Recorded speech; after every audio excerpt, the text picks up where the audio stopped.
Quota Srinivasarao గారు తెలుసు కదా మీకు, సినిమా యాక్టర్. ఆయన తెలియని వాళ్ళు ఎవరు ఉండరు, అందరికీ తెలుసు. ఆయన చనిపోవడానికి ముందు ఇంటర్వ్యూ చేశారు. ఆయన ఏం చెప్పాడు తెలుసా? నాకు 1500 కోట్లు ఉన్నాయి, నాకు 1500 కోట్లు ఉన్నాయి, కానీ అనుభవించే వాళ్ళు ఎవరు లేరు. ఒక్కడే కొడుకు యాక్సిడెంట్లో చచ్చిపోయాడు, నా కూతురు కాలు తీసేశారు, ఈ ఆస్తి నేనేం చేయను. ఎంతోమందిని నవ్వించాడు, అతని జీవితంలో నవ్వు లేకుండా పోయింది. ఆ 3 గంటలు సినిమా చూసిన వాళ్ళందరూ ఓ భలే ఉందరా, శాంతిగా సమాధానంగా ఉందరా అనుకున్నారు. అతని జీవితంలోనే శాంతి లేకుండా పోయారు. శాంతి ఎక్కడుంది? సమాధానం ఎక్కడుంది? నవ్వించిన వాళ్ళలోనే నవ్వు లేదు, సమాధానం కలిగించాడు అనుకున్న వాళ్ళకి సమాధానం లేదే.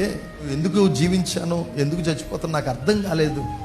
ఈ ఆస్తి ఎవరి పాలైపోతుందో, ఎంతో కష్టపడి రాత్రనక పగలనక ఎన్నో సినిమాలు చేసి సంపాదించాను, ఎవడి పాలైపోతుందో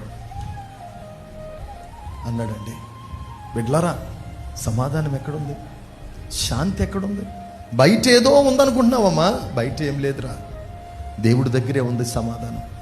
దేవుని సన్నిధిలోనే ఉంది. ఆయన సన్నిధి నీతో ఉంటే చాలు, అంతకంటే ఇంకేం లేదు. ఎన్ని వేల కోట్లు సంపాదించుకున్నా వెళ్ళిపోయాడు.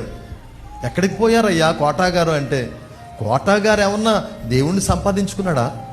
రక్షకుణ్ణి సంపాదించుకున్నాడా? రక్షణ సంపాదించుకున్నాడా? నీతి వస్త్రం సంపాదించుకున్నాడా? పరలోకంలో పేరు సంపాదించుకున్నాడా? 1500 కోట్లు సంపాదించుకున్నాడు. ఆ ఏమన్నా ఇస్తాయి అతనికి?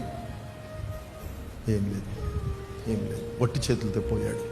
కానీ నీవు నేను పరలోకం సంపాదించుకున్నాం, రక్షణ వస్త్రాన్ని సంపాదించుకున్నాం, నీతి వస్త్రాన్ని సంపాదించుకున్నాం. ఒక గొప్ప ధైర్యముతో, శుభ నిరీక్షణతో యేసయ్య రాకడ కొరకు ఎదురు చూస్తున్నాం. నీకంటే నాకంటే భాగ్యవంతులు ఎవరున్నారండి? ఇక్కడ ఆయన సన్నిధి చాలు మనకి.